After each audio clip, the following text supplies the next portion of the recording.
Bismillahirrohmanirrohim. Assalamualaikum warahmatullahi wabarakatuh. Shalom, Om Swastiastu, Namo Buddhaya, salam kebajikan, selamat sejahtera bagi kita semua. Pada video kali ini akan berisi latihan soal P3K khusus guru mata pelajaran ekonomi. Selamat belajar dan salam sukses bagi Bapak Ibu guru di seluruh Indonesia.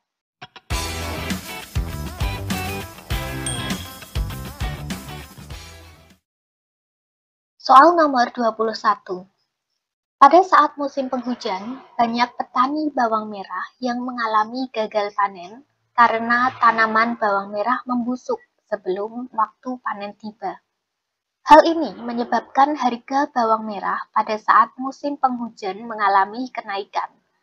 Berdasarkan informasi tersebut, maka pernyataan yang benar terkait dengan kenaikan harga bawang merah adalah A. Harga bawang merah naik disebabkan sedikitnya pasokan bawang merah di pasaran. B. Hujan menyebabkan sawah petani terendam air. C. Air berlebihan menyebabkan naiknya harga bawang merah. D. Harga bawang naik karena petani tidak mengantisipasi musim penghujan. E. Musim hujan adalah penyebab petani menaikkan harga bawang merah.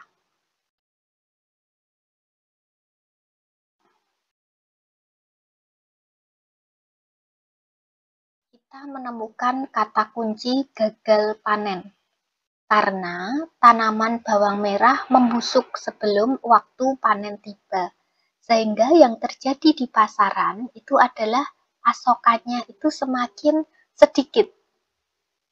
Artinya, penawarannya lebih sedikit daripada permintaan yang diinginkan oleh pasar. Hal ini sesuai dengan hukum permintaan dan penawaran.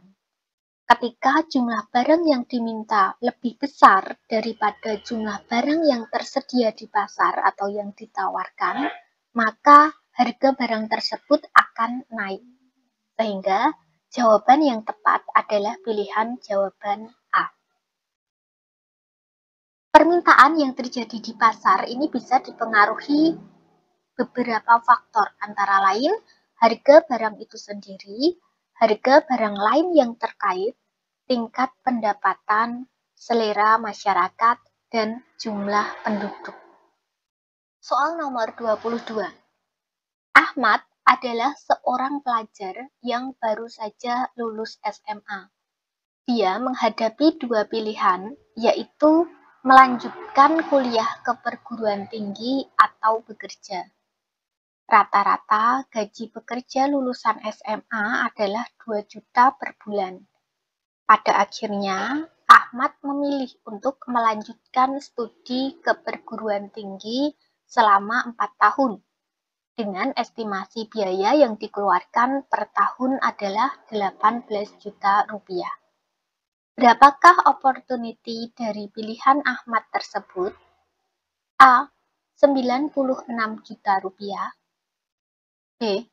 18 juta rupiah. C. 92 juta rupiah. D. 78 juta rupiah. Atau E. 2 juta rupiah.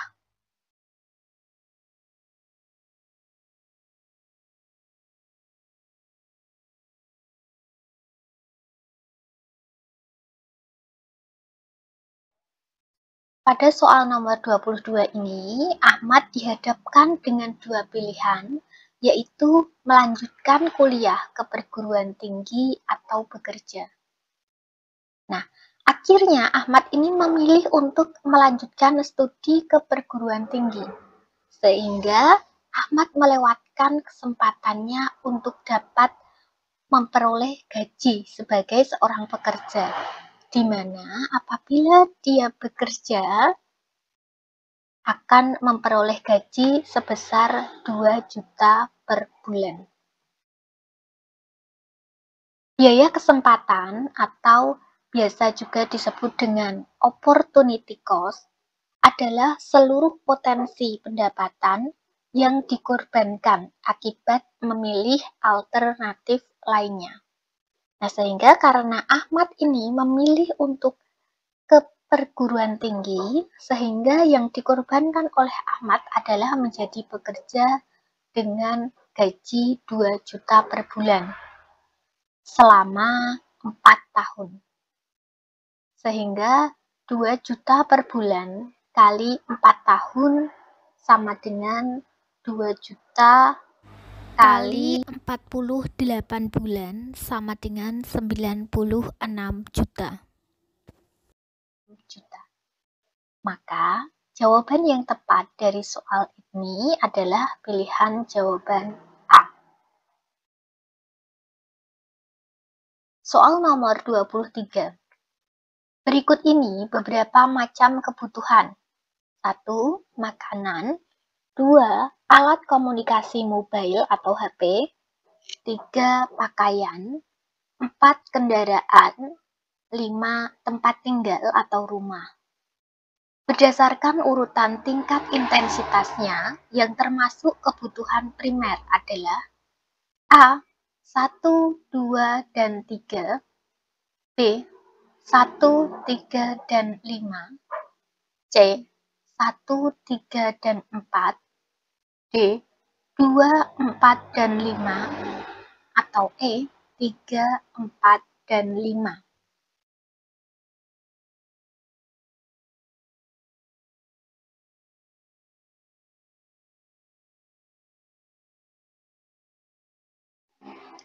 Kebutuhan primer pada dasarnya adalah sebuah jenis dari kebutuhan yang dimana kebutuhannya adalah sebuah keharusan yang mutlak untuk tersedia, di mana berguna untuk mempertahankan kehidupan mereka sendiri, yaitu makanan, pakaian, dan tempat tinggal.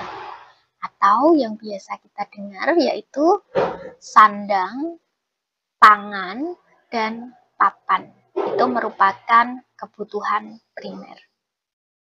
Jadi, jawaban yang tepat adalah nomor 1, 3, dan 5. Pilihan jawaban B.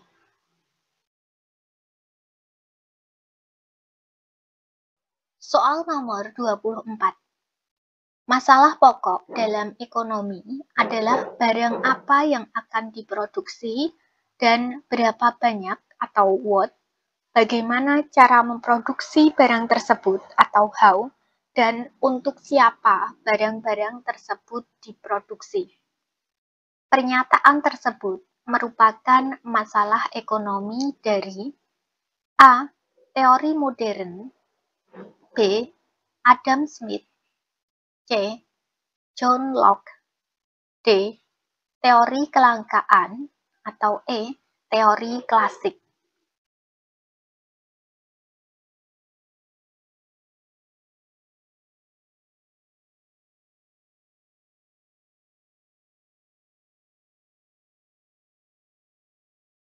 Jawaban yang tepat adalah pilihan jawaban A. Teori modern. Dalam teori ekonomi modern, masalah ekonomi bukan lagi berbicara tentang scarcity, tapi lebih menitik beratkan pada what, how, dan for whom, atau untuk siapa.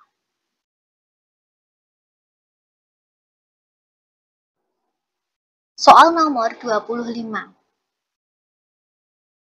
Suatu sistem ekonomi di mana negara memberikan kebebasan kepada setiap orang untuk mengadakan kegiatan ekonomi. Pernyataan tersebut merupakan pengertian dari sistem ekonomi A. Klasik, B. Absolut, C. Liberal, D. Komando, E. Tradisional.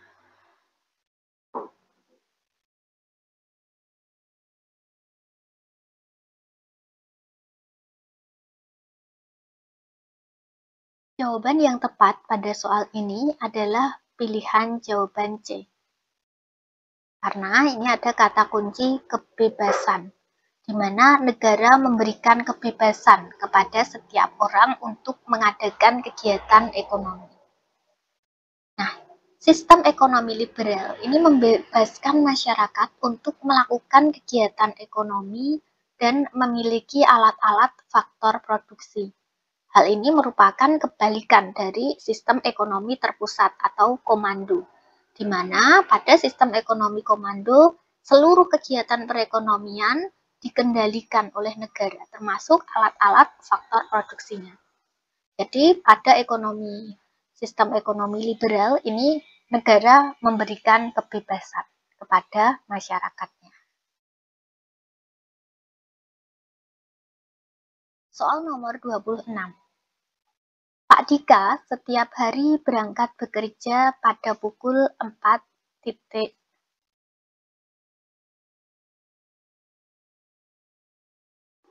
Soal nomor 26. Pak Dika setiap hari berangkat bekerja pada pukul 4:30 pagi. Hal ini dilakukan beliau untuk memenuhi nafkah keluarganya. Hal yang mendasari Pak Dika setiap hari sukarela untuk bekerja merupakan perwujudan dari A. Prinsip ekonomi, B. Motif ekonomi, C. Dasar ekonomi, D. Kerja keras, E. Kerja untuk keluarga.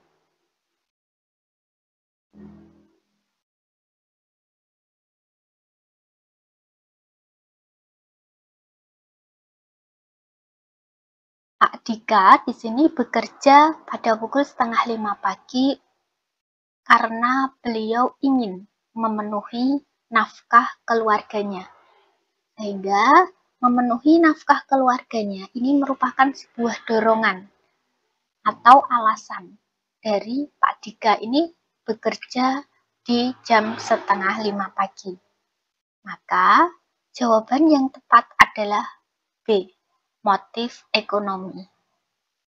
Motif ekonomi adalah setiap alasan, dorongan, dan kegiatan yang dilakukan seseorang atau badan untuk melakukan tindakan ekonomi.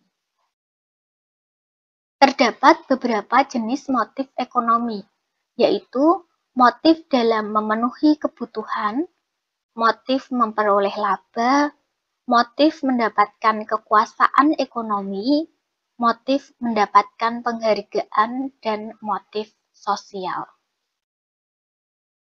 Soal nomor 27.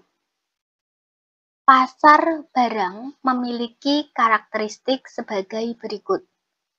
1. Terdapat sedikit penjual 3-10 yang menjual produk substitusi. 2. Barang yang dijual homogen. 3. Terdapat rintangan untuk memasuki pasar. 4. Jenis barang yang dijual tidak ada pengganti atau substitusi. 5. Dalam menetapkan harga, harus memperhatikan harga yang ditetapkan oleh rival. Dari 5 daftar di atas, yang merupakan karakteristik pasar oligopoli adalah A. 1, 2, dan 3, B. 3, 4, dan 5, C. 1, 3, dan 5, D. 1, 2, dan 4, atau E. 2, 3, dan 4.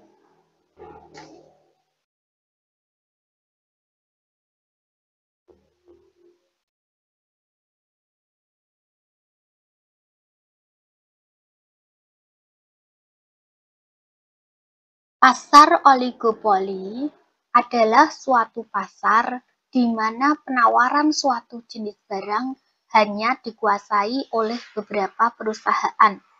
Contoh, Telkom, Indosat, Excelkomindo, Bakri, Telekom, dan Mobile B. Karakteristik yang pertama, terdapat sedikit penjual 3-10 yang menjual barang substitusi. Ini benar. Kemudian yang kedua, barang yang dijual homogen. Ini salah, karena pada pasar oligopoli, barang yang dijual bisa homogen, bisa juga heterogen. Sehingga pilihan nomor 2 salah.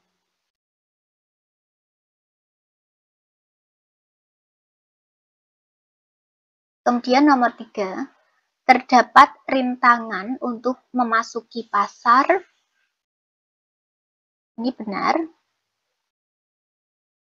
Kemudian nomor 4, jenis barang yang dijual tidak ada pengganti atau substitusi. Ini salah. Sehingga nomor 5, dalam menetapkan harga harus memperhatikan harga yang ditetapkan oleh rival. Ini benar. Jadi, jawaban yang tepat adalah pilihan jawaban C.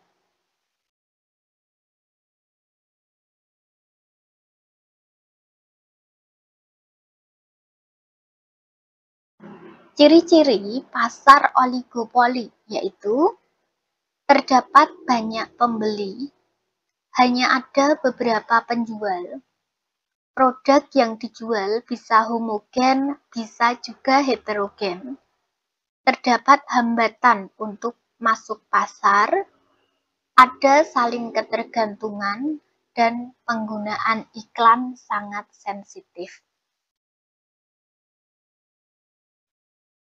Soal nomor 28. Dalam sebuah pasar, terdapat satu orang penjual. Kebijakan harga yang dilakukan selalu diarahkan agar para penjual yang lain tidak dapat memasuki pasar karena tidak mampu bersaing dengannya. Akibatnya, penjual tersebut mampu mencapai keuntungan yang maksimal. Pasar seperti ini mengindikasikan bahwa bentuk pasarnya adalah H. Pasar monopoli, B. Pasar persaingan sempurna, C. Pasar monopsoni, D. Pasar oligopoli, E. Pasar persaingan monopolistik.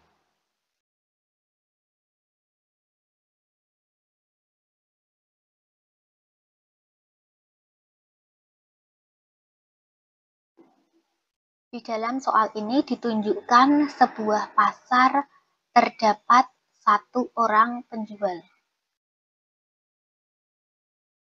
Pada pasar persaingan sempurna, ini terdapat banyak penjual karena penjual itu bebas untuk keluar masuk pasar. Sedangkan pada pasar monopsoni ini hanya ada satu, tapi satu pembeli. Kemudian jika pada pasar oligopoli ini terdapat beberapa penjual. Kemudian pada pasar persaingan monopolistik ada beberapa penjual yang menjual produk yang serupa. Maka jawaban yang tepat pada soal nomor 28 adalah pilihan A. Pasar monopoli adalah hanya ada satu penjual di pasar. Penjual akan selalu berusaha untuk mempertahankan kondisi agar tidak ada penjual lain yang masuk ke pasar.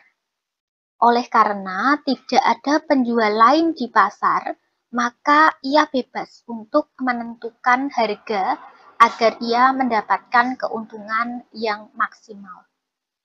Hal ini tidak terjadi pada pasar jenis lainnya, karena hanya ada satu penjual.